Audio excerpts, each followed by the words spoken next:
Today on Activity Connection, we are talking about how to keep a ball in the air. Specifically, kind of talking about the game of volleyball.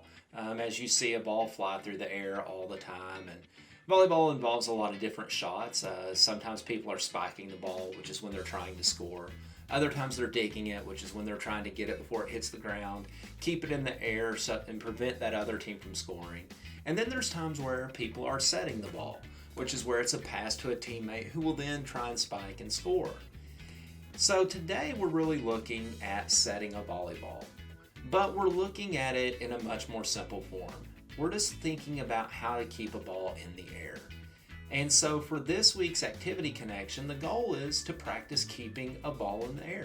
It can be a volleyball like this.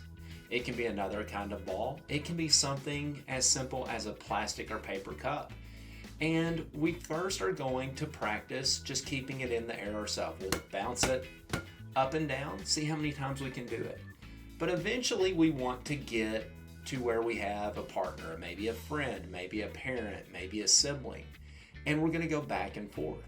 Even better if we can get 3, 4, 5 people.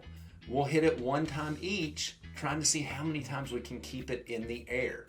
If we want to use that paper or plastic cup, it's even better because it becomes a little more challenging because it doesn't always go in a straight line. It kind of goes all over the place.